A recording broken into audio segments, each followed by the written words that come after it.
ancla inmutable.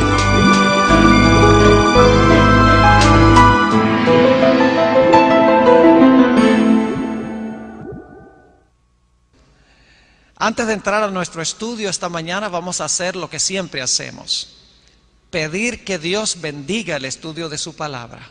Así que les invito a inclinar sus rostros conmigo para orar. Nuestro Padre, nuestro Dios, gracias por darnos la vida este día. Gracias por el privilegio de ser tus hijos y tus hijas. Gracias por tu palabra, que es una guía segura en un mundo de confusión y de rebelión. Pedimos en esta mañana, al abrir tu sagrado libro, que el Espíritu Santo, quien lo inspiró, pueda venir a explicárnoslo. Te damos gracias por escuchar nuestra oración, pues te lo pedimos en el nombre de Jesús. Amén. Vamos a comenzar nuestro estudio esta mañana en Génesis, el capítulo 2 y el versículo 7. Y como se pueden dar cuenta, el título del tema es La hora del juicio divino. Ahora, los que estuvieron anoche, hablamos del concepto global del juicio en la Biblia. Nos dimos cuenta que el juicio básicamente tiene tres etapas o tres fases. Tiene una etapa antes de la segunda venida de Jesús, tiene una etapa durante el milenio y tiene otra etapa después de los 1000 años. Es decir, el juicio no es un evento, es un proceso.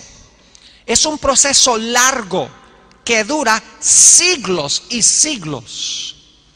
Debemos tener eso en mente cuando hablamos del concepto bíblico del juicio. Ahora, el enfoque nuestro esta mañana será específicamente en el juicio antes de la segunda venida de Jesús, lo que se conoce como el juicio investigador o el juicio preadvenimiento. Ese es el juicio que se menciona en Apocalipsis 14:7, donde dice: temed a Dios y dadle gloria, porque la hora de su juicio ha llegado. La etapa del juicio que se subraya allí es la etapa antes de la segunda venida de Jesús.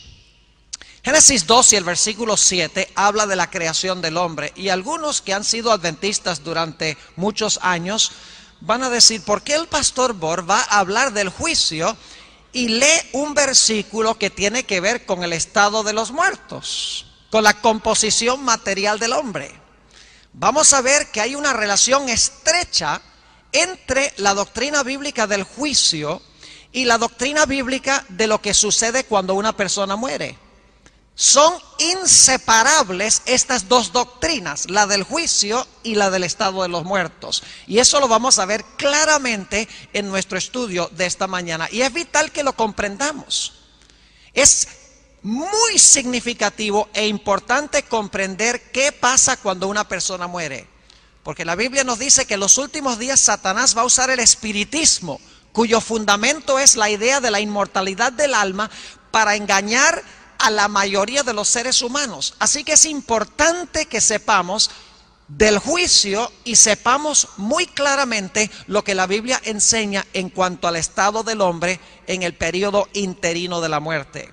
Dice en Génesis 2:7: entonces Jehová Dios formó al hombre del polvo de la tierra. Es decir, físicamente el hombre está compuesto de polvo. Dios hizo piel, Dios hizo músculos, Dios hizo órganos, Dios hizo huesos. Es decir, el polvo de la tierra lo usó Dios para hacer la composición fisiológica del cuerpo humano. Pero aún después que Dios hizo el cuerpo humano, era un cuerpo perfecto, era un cuerpo hermoso, pero era un cuerpo sin vida. No podemos decir que estaba muerto, porque no había muerte, pero era un cuerpo que estaba sin vida, faltaba algo. Y por lo tanto sigue diciendo en el versículo 7: entonces Jehová Dios formó al hombre del polvo de la tierra y alentó en su nariz, es decir, sopló en su nariz aliento de vida. Es decir, Dios le dio a ese cuerpo la capacidad de respirar, le dio la energía vital, y ahora ese cuerpo que estaba inerte, que estaba sin vida, vive y empieza a funcionar el cuerpo. Los ojos empiezan a ver, los oídos empiezan a oír, empieza a funcionar el tacto, empieza a funcionar el gusto. Es decir, los 5 sentidos del cuerpo humano empiezan a funcionar asimilando información del medio ambiente. Es decir, el hombre está compuesto de polvo físicamente, más la energía vital, la respiración, es igual a la persona. La Biblia llama al alma, la persona, mejor dicho, la Biblia llama un alma. Note la última parte del versículo 7. Entonces Jehová Dios formó al hombre del polvo de la tierra y sopló en su nariz aliento de vida, y fue el hombre un ser viviente, o como dicen otras versiones, un alma viviente. Es decir, todos nosotros somos almas, somos personas, somos seres vivientes. Ahora quiero que noten que la persona se compone de cuerpo físico, de polvo y de la energía vital que Dios nos ha concedido. Ahora, Adán, cuando fue creado, no tenía la misma individualidad, personalidad, identidad personal que tenía cuando murió, cuando tenía 930 años. Yo quiero preguntarles, ¿creen ustedes que Adán tenía una personalidad mucho más compleja cuando murió de 930 años que cuando fue creado? ¿Creen que Adán tenía una identidad personal mucho más marcada, muy diferente cuando murió después de 930 años de vida que cuando fue creado? Es más, Dios no crea al hombre con carácter. El hombre a través del tiempo forma su carácter, a través de lo que dejamos entrar por los ojos, por los oídos, por el tacto, por el gusto, es decir, por los 5 sentidos.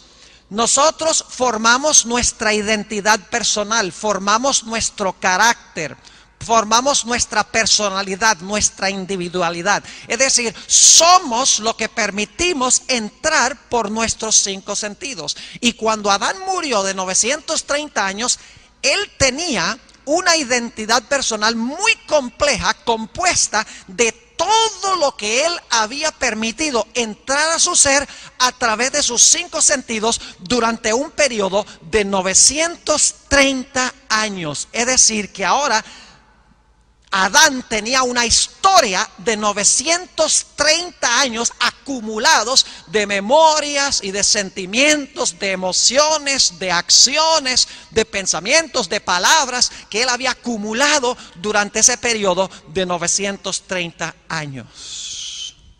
Ahora, ¿qué sucede cuando una persona muere? Vamos al libro de Eclesiastés, el capítulo 12 y el versículo 7, Eclesiastés 12 y el versículo 7 nos explica el proceso contrario de la creación. Leímos en Génesis 2:7 que Dios hizo al hombre del polvo de la tierra, alentó en su nariz el soplo de vida, el hombre llegó a ser un ser viviente. Ahora hablemos de la muerte, el proceso contrario. Dice en Eclesiastés 12 y el versículo 7, y el polvo vuelva a la tierra como era, y el espíritu vuelva a Dios que lo dio. Ahora yo les voy a decir algo en esta mañana que va a sorprender inclusive a los adventistas. El espíritu que vuelve a Dios aquí no es solamente el aliento de vida, no es solamente la fuerza vital o la respiración.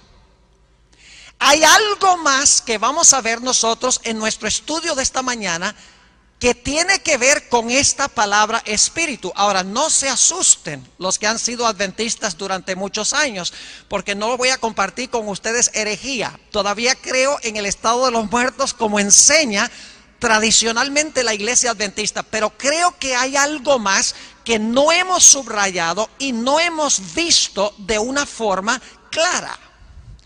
Ahora, fíjense lo que sucede en el momento de la muerte. El cuerpo vuelve al polvo, la respiración sale del cuerpo, es decir, expiramos, y como resultado el cuerpo deja de funcionar. Pero ahora les voy a hacer una pregunta que probablemente nadie les ha hecho jamás. ¿Qué sucede? Hablemos del caso de Adán. ¿Qué sucede con los 930 años de registro personal que Adán desarrolló durante el transcurso de su vida? ¿Qué pasó con el carácter de Adán cuando Adán murió? ¿Qué pasó con su identidad personal?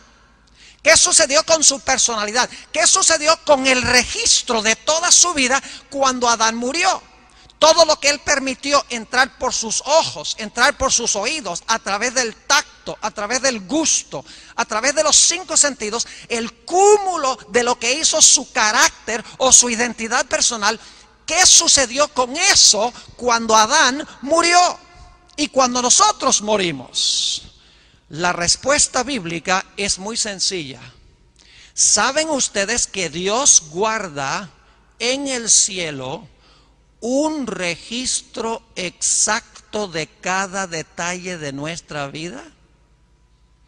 Cada instante de nuestra vida, cada palabra, cada acción, cada emoción, cada motivo, cada pensamiento, a medida que va sucediendo, Dios registra eso en lo que la Biblia llama los libros celestiales. Es decir, Dios tiene en el cielo una fotocopia de cada ser humano. No falta nada. Dios ahora, de una forma que yo no puedo comprender su tecnología, está anotando en el cielo cada palabra que yo estoy hablando. Es más, no solo las palabras, sino que Dios está anotando los pensamientos que yo estoy teniendo que llevan a hablar las palabras. Está anotando la forma en que yo miro a cada persona que está reunida aquí en esta mañana. Es decir, Dios registra en los libros celestiales cada detalle de mi vida, desde el momento de mi concepción hasta el momento de mi muerte. Es decir, hay otro Esteban Bor en el cielo en forma escrita. Ahora quiero subrayar eso. No digan que el pastor Bor está enseñando que está en 2 lugares a la vez, personalmente, porque no creo eso. Lo que sí creo es que estoy personalmente acá, pero en el cielo Dios tiene un registro exacto de quién soy yo en sus libros. Ahora quiero subrayar la palabra libros, plural. Los libros, cuando la Biblia habla de libros en plural, está hablando del registro de nuestra vida, porque Dios tiene un libro para nuestras obras, otro libro para nuestras palabras, otro libro para nuestros motivos, otro libro para nuestras emociones, otro libro para nuestros pensamientos. Es decir, Dios tiene la fotocopia de nuestra vida en libros y no falta ni un solo detalle. Vamos a anotar algunos textos bíblicos. Apocalipsis el capítulo 22. Apocalipsis el capítulo 22 y el versículo 12 nos habla de nuestras obras. Aquí está hablando de Jesús cuando venga. He aquí yo vengo pronto y mi galardón conmigo para recompensar a cada uno según fuere su obra. Si nos va a recompensar según nuestras obras, debe tener en el cielo un registro de esas obras. Y vamos a ver en Apocalipsis 20 que Dios tiene un registro exacto de todas nuestras obras, es decir, de todas nuestras acciones. Están escritas allá sin faltar absolutamente nada. Noten también lo que dice la Biblia en cuanto a nuestras palabras. El Evangelio según San Mateo, el capítulo 12 y el versículo 34 al 37. Mateo el capítulo 12 y el versículo 34 al 37 nos habla de nuestras palabras. Dice allí nuestro Señor Jesucristo: generación de víboras, ¿cómo podéis hablar lo bueno siendo malos? Porque de la abundancia del corazón habla la boca. El hombre bueno, del buen tesoro del corazón saca buenas cosas, y el hombre malo del mal tesoro saca malas cosas.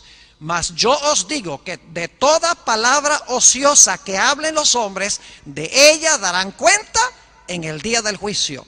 Porque por tus palabras serás justificado y por tus palabras serás condenado.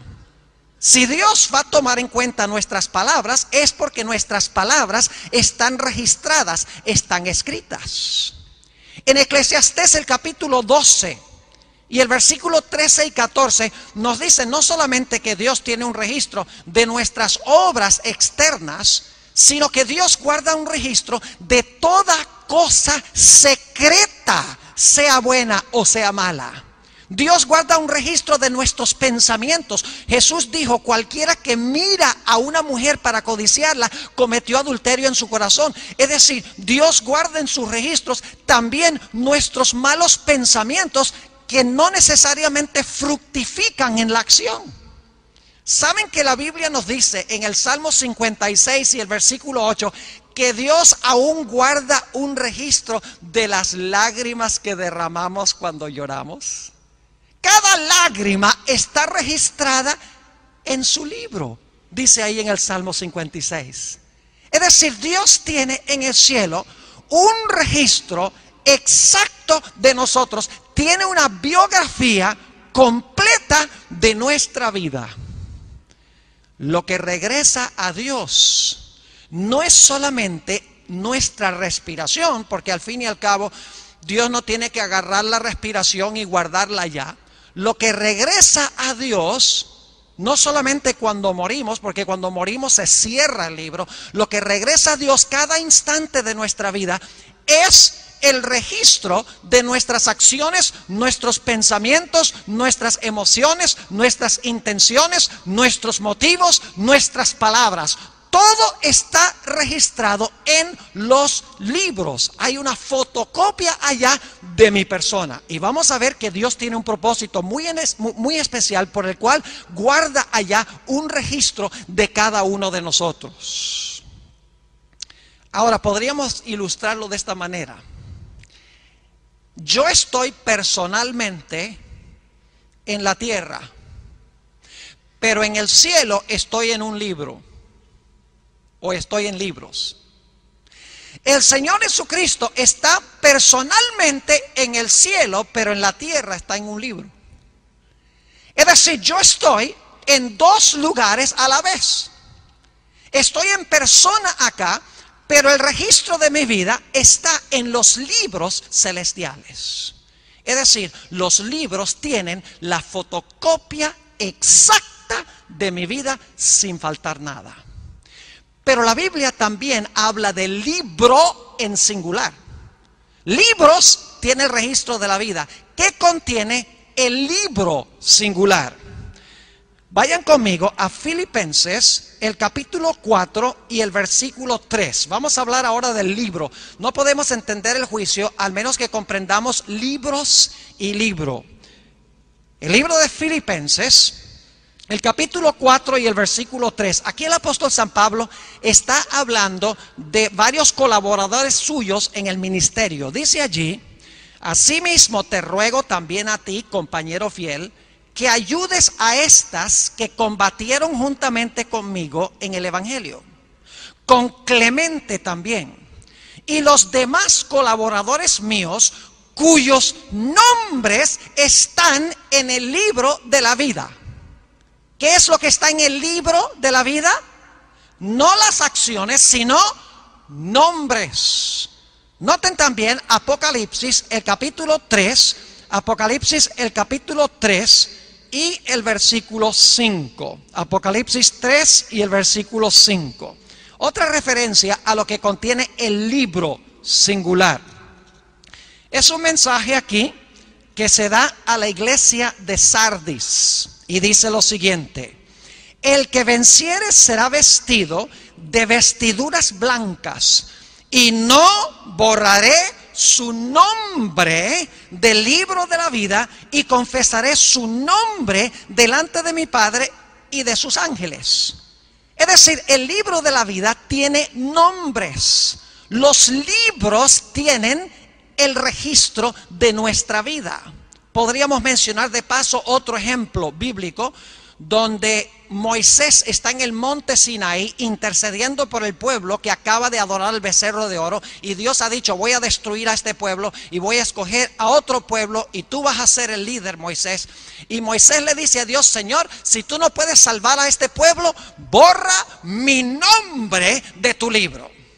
Es decir, libro singular tiene nombres, libros plural tiene la fotocopia de la vida.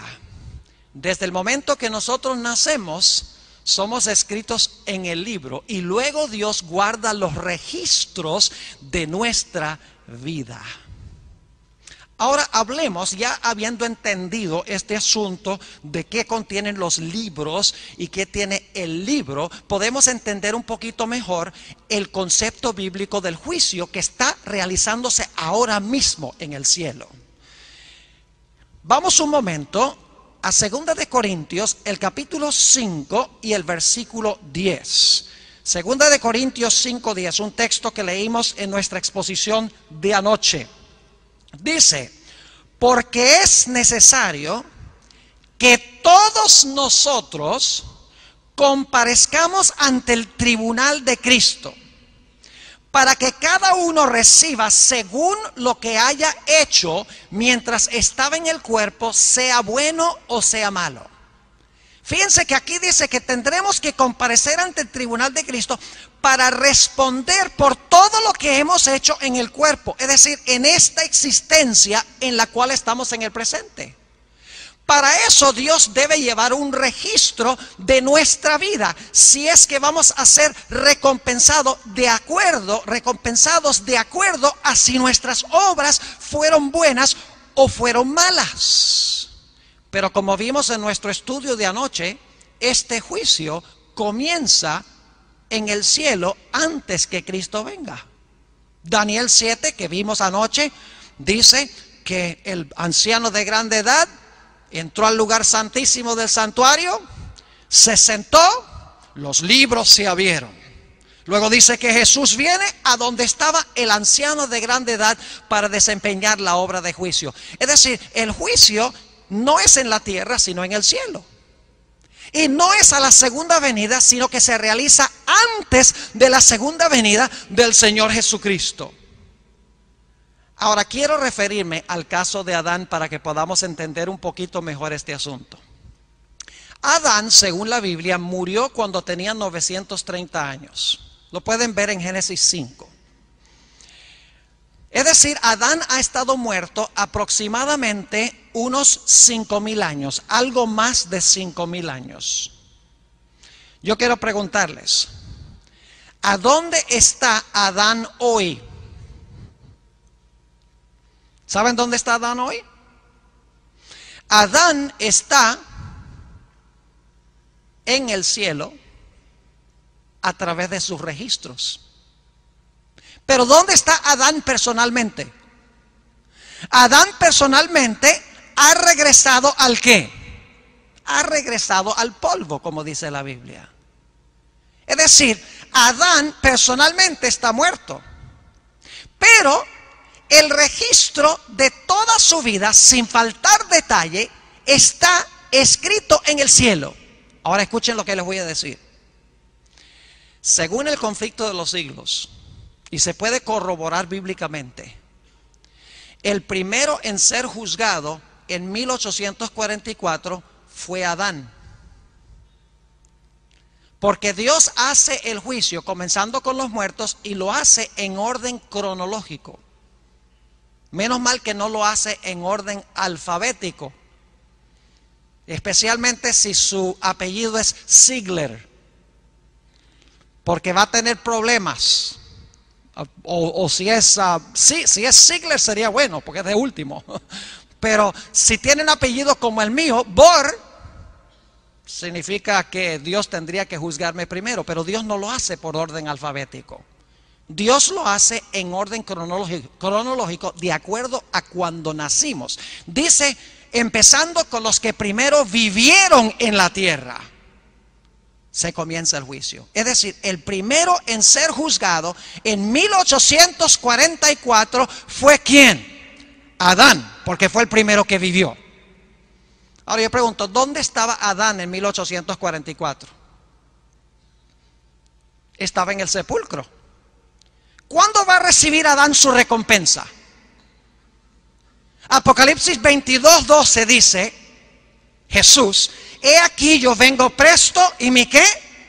Y mi galardón conmigo. Jesús cuando venga trae el galardón. Ahora, yo no sé si ustedes ven el problema aquí. Adán murió hace 5,000 años. No recibe su recompensa sino hasta que Cristo venga. Pero fue el primero en presentarse en el juicio en 1844. La pregunta es, ¿cómo pudo presentarse Adán ante el gran tribunal de Cristo en 1844 si no recibe su recompensa sino hasta que Cristo venga? Si no resucita sino hasta que Cristo venga. ¿Cómo puede haber comparecido en el juicio? La respuesta es muy sencilla.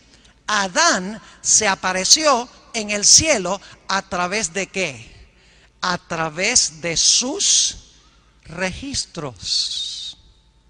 Es decir, Adán no tuvo que ir en 1844 al cielo. Esta es la razón por la cual Dios tiene nombres en un libro y tiene el registro de la vida en los otros libros. Déjeme dramatizar lo que sucedió en 1844, cuando Jesús entró al lugar santísimo y comenzó a juzgar a los muertos. Se trajo el libro y ahí están los nombres de las personas desde el momento de su nacimiento. Y ahora Dios dice, Adán, preséntese ante el juicio.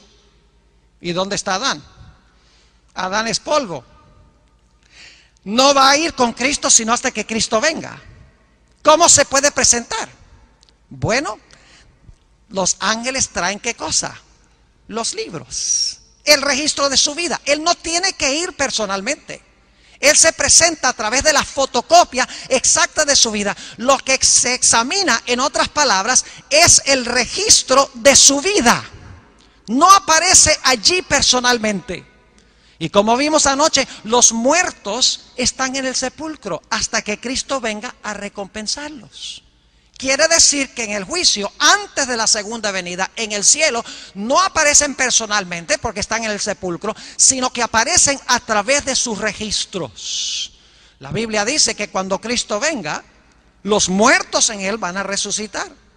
Los que están vivos, luego juntamente con ellos, van a ser arrebatados en las nubes a recibir al Señor en el aire. Es decir, los justos no van al cielo en el momento de la muerte, pero son juzgados antes de la segunda venida a través de los registros que se guardan de ellos. Permítame darles un ejemplo para que podamos entender mejor. Tenemos ese pedacito de película del asesinato de John F. Kennedy. ¿Han visto alguna vez ese pedacito de película o solamente unos pocos segundos donde se asesinó a John Kennedy? ¿Saben que eso se vendió recientemente por $2 millones, ese trocito de película? Increíble. Ahora yo quiero preguntarles, cuando ustedes en televisión ven ese trozo de película de la limusina que da la vuelta a la esquina, viene por la calle y entonces se oye el tiro y entonces se le echa la cabeza atrás al presidente Kennedy. Yo quiero preguntar, cuando ustedes ven esa película, ¿Kennedy está vivo o está muerto? ¿Entienden mi pregunta? ¿Está vivo o está muerto? Siempre que hago esa pregunta, algunos dicen está vivo y otros dicen que está muerto. Porque cuando usted está viendo la película, Kennedy está ¿qué? Muerto. Pero cuando ocurrió el evento, Kennedy estaba ¿qué? Vivo. Así hace Dios. Dios tiene en el cielo, podríamos decir, una película de mi vida por dentro y por fuera. En 1844 Dios trae la película. Aunque yo esté muerto, Dios trae la película. Y entre los seres celestiales, Dios muestra la película de la vida del pastor Bohr. Es toda la película que presenta mi vida mientras estuve vivo. pero se presenta allá después de mi muerte. ¿Están entendiendo lo que estoy diciendo? Es decir, no aparezco allá en persona, sino que aparezco allá a través de los registros. Y saben que la palabra espíritu en la Biblia se refiere no solamente a la respiración, sino que la palabra espíritu se refiere a nuestra identidad personal, el registro de nuestra vida que guarda Dios en el momento de mi muerte. Lo que regresa a Dios no es solamente la respiración, lo que regresa a Dios es el registro de mi vida. Dios cierra el libro de mi biografía. Ahora alguno dirá, pastor, ¿cómo sabe usted eso? Quiero leer algunas citas muy interesantes ahora, bíblicas primero. Hechos el capítulo 8 y el versículo 55. Lucas, y después vamos a Hechos. Lucas el capítulo 8 y el versículo 55. Quiero que noten algo muy interesante aquí, y debo decirles que ya cumplí 53 años y a veces me fallan los ojos y leo mal. Así que si leo mal, por favor, corríjanme. Lucas 8 y el versículo 55. Está hablando de la resurrección de la hija de Jairo. Y fíjense lo que declara. Y vamos a empezar en el versículo 52 para el contexto. Dice, y lloraban todos y hacían lamentación por ella. Pero él dijo, no lloréis, no está muerta, sino que duerme. Y se burlaban de él sabiendo que estaba muerta. Mas él, tomándola de la mano, clamó diciendo, muchacha, levántate. Y ahora escuchen esto, escuchen con atención. Entonces el espíritu volvió. ¿Es eso lo que dice? ¿Dice eso? Entonces el espíritu volvió. E inmediatamente se levantó y él mandó que se le diese de comer. No dice el espíritu le volvió. Dice entonces su espíritu volvió, el de ella, el que le pertenecía a ella. Yo quiero preguntarles esto. Cuando Dios le devolvió la respiración a esa niña y ella se despertó, ¿creen que recordó a sus padres? ¿Creen que recordaba a sus padres? Claro que sí. Es más, el relato indica de que cuando ella se murió tenía hambre. Así que lo primero que hicieron cuando se despertó fue darle comida. Es decir, se despertó con el apetito que tenía cuando se murió. ¿Qué le devolvió Dios a esa niña? ¿Solamente la respiración? No. Le devolvió la respiración con todo el registro de su vida, junto con la respiración, de tal manera que ella recibió su identidad personal. ¿Creen ustedes que recordaba a sus amiguitas con quienes jugaba? Claro que sí.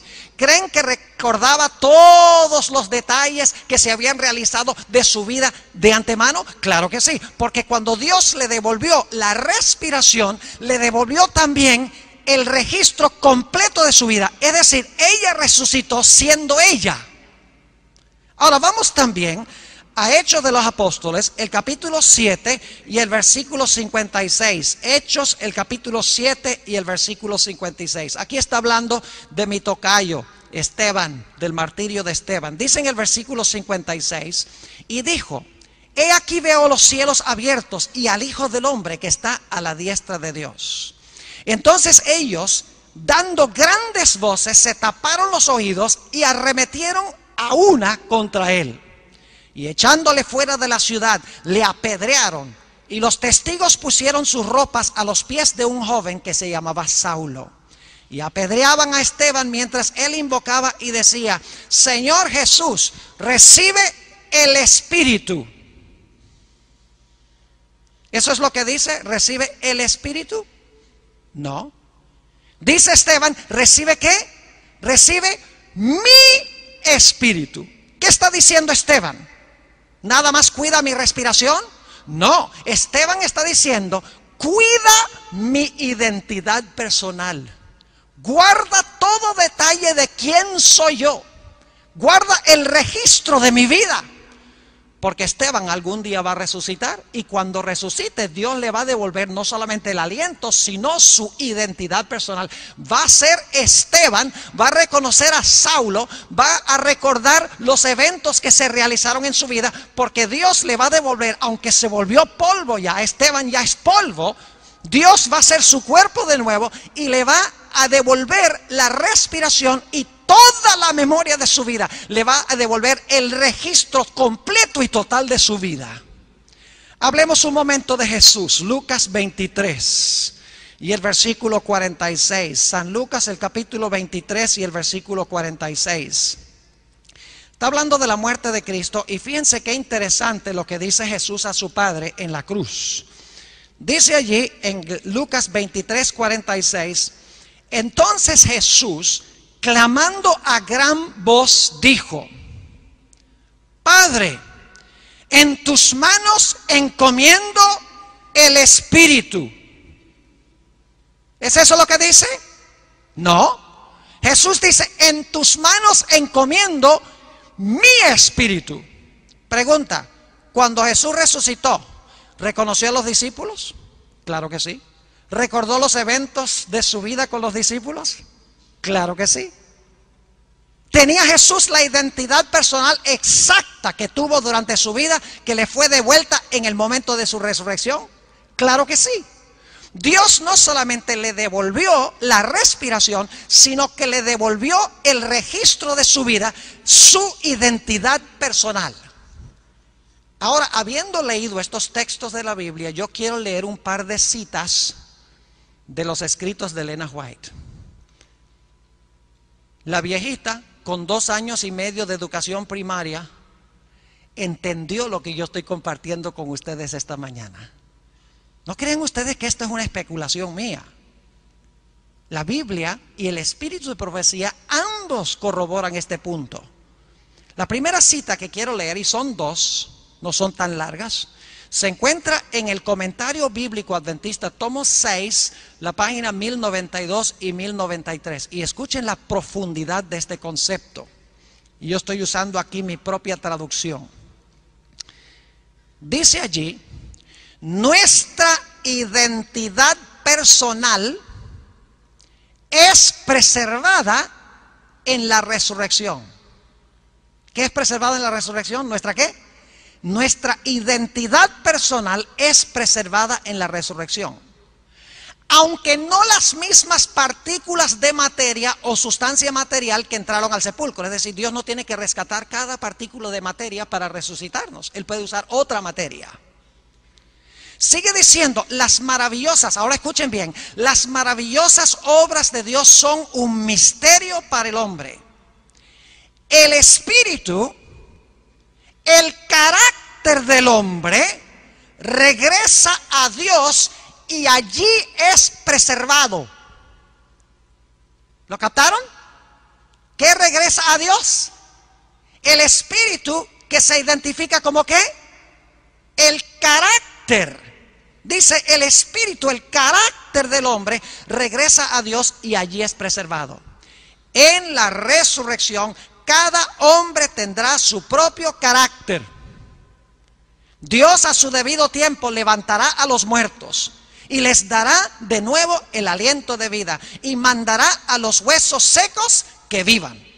La misma forma saldrá, pero estará libre de la enfermedad y de todo defecto. Revivirá llevando los mismos rasgos, de tal manera que amigo reconocerá a amigo. No hay ninguna ley de Dios en la naturaleza que le obligue a devolverle al hombre las idénticas partículas de materia que componían el cuerpo antes de la muerte. Dios le dará a los justos que murieron un cuerpo que le plazca a él. Es decir, Dios le va a devolver a cada ser humano su carácter. Por eso decimos que lo único que vamos a llevar al cielo es ¿qué cosa? Nuestro carácter, nuestra identidad personal. ¿Quiénes fuimos en vida? Ahora, tenemos un problemita. ¿Cuántos de ustedes tienen cosas en sus caracteres que no les gustaría llevar? ¿Tienen cosas que han hecho que no les gustaría que Dios les devolviera? Yo tengo muchas. ¿Y qué va a pasar con todo eso? Si Dios nos va a devolver exactamente lo que fuimos en vida, ¿qué pasa con todas esas cosas malas que hicimos? Con los malos rasgos de nuestro carácter. Guarden esa pregunta porque va a ser nuestro último punto. Ahora, la segunda cita que quiero leer es Conflicto de los Siglos 7:22. Y aquí está hablando de los impíos que están fuera de la santa ciudad, de la Nueva Jerusalén. Habla de la resurrección de ellos. Note lo que dice. Allí hay reyes y generales que conquistaron naciones, hombres valientes que nunca perdieron una batalla, guerreros soberbios y ambiciosos cuya venida hacía temblar reinos. La muerte no los cambió. Al salir de la tumba, reasumen el curso de sus pensamientos en el punto mismo en que lo dejaran. Se levantan animados por el mismo deseo de conquista que los dominaba cuando cayeron. Imagínense eso, dice que reasumen el curso de sus pensamientos en el mismo punto donde cesaron sus pensamientos cuando se murieron. Eso significa que si un individuo abrió la boca para hablar una palabra blasfema, y cuando tenía la boca abierta, una flecha lo atravesó, cuando se levante va a completar la palabra. Porque los pensamientos reasumen el momento exacto a donde cesaron. Significa que Dios le devuelve a esa persona el registro exacto de su vida hasta el mismo momento de su muerte. Ese es el espíritu, el carácter que Dios le devuelve al hombre. Y es lo que se examina en el cielo. Ahora yo vuelvo a preguntar, ¿tienen ustedes algo en sus caracteres que no les gustaría que Dios les devolviera? Yo tengo muchas cosas. ¿Y qué pasa con eso? ¿Qué pasa con los que murieron en Cristo? ¿Les va a devolver Dios también todas esas cosas negativas de su carácter? He guardado las mejores noticias de último. Solamente podemos entender este asunto que les acabo de mencionar desde la perspectiva del santuario. Escuchen bien lo que les voy a decir y lo voy a sintetizar. La Biblia enseña que cuando nosotros confesamos nuestros pecados, Dios es fiel y justo y nos perdona nuestros pecados. Pero esos pecados no quedan borrados del santuario. Quedan registrados en los libros. Es decir, ese acto de tu vida, ese pensamiento, esa acción mala, ese sentimiento, Dios registra eso en sus libros. Pero al lado del pecado coloca perdonado por la sangre de Cristo, porque esta persona se arrepintió de su pecado. Perdonado está anotado allá.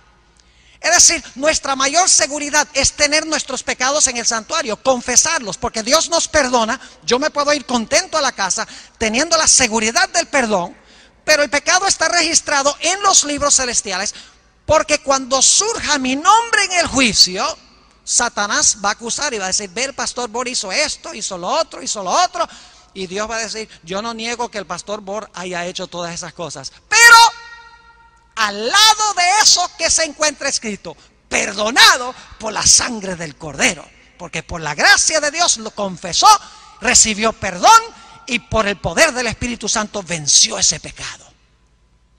Y lo que va a hacer Dios, cuando surge mi nombre, todos los pecados que han sido confesados, todos los pecados que han sido perdonados, ahora van a ser borrados del registro. De tal manera que cuando Dios me devuelva mi carácter, cuando me devuelva mi identidad personal, me devolverá quién fui yo en vida, menos todo aquello que fue borrado en el juicio que yo confesé y por la gracia de Dios vencí. No son esas buenas nuevas que me va a devolver el registro, menos todos los pecados que han sido perdonados y limpiados por la sangre del Cordero. Gloria a Dios. Yo quiero terminar en esta mañana dándoles una ilustración para que recuerden todo lo que hemos hablado. No lo van a olvidar nunca. El concepto que he compartido con ustedes lo van a recordar para siempre con la ilustración que les voy a dar. Quiero comparar al hombre con una computadora. Y hablemos en primer lugar de la computadora. Una computadora tiene su composición material, lógicamente. Tiene plástico, tiene circuitos, etc. La computadora también tiene un cerebro que desempeña todas las operaciones de la computadora. Pero usted puede tener una computadora perfecta, capaz de hacer todas sus funciones, pero al menos que usted enchufe la computadora, le dé energía a la computadora no va a funcionar. Así que la computadora física con su cerebro, por así decirlo, más la energía eléctrica hace que la computadora funcione. Lo mismo que el ser humano. El hombre está compuesto materialmente, físicamente de polvo. Y Dios, por así decirlo, enchufó al hombre, le dio su energía eléctrica. Y entonces, como la computadora, el hombre empezó a funcionar. Ahora, cuando usted tiene una computadora, usted empieza a programar la información. Le mete software, le baja información del internet, le mete información tipografiando. Es decir, usted empieza a meterle a esa computadora información. Y cuando lo hace, esa computadora toma la identidad que usted le ha dado a esa computadora. Es decir, usted puede comprar una computadora hoy, en un año no es la misma computadora, porque la computadora tiene muchísima información que usted le ha metido. Es su computadora personal. Ahora supongamos que un día hay una explosión. Usted no está en la casa. Y esa computadora está en la casa donde hay la explosión. Y la computadora se desbarata en 1.000.000 de pedazos. ¿Qué pasa con lo que estaba en la computadora? Qué desastre, dice, se perdió todo. Porque ahora la computadora no tiene energía. La computadora se desintegró. Pasa lo mismo con la computadora que con el ser humano cuando se muere. La energía eléctrica ya no está, su cuerpo se desintegra. Por esa razón es que existen los disquetes. No sé si les dicen aquí así.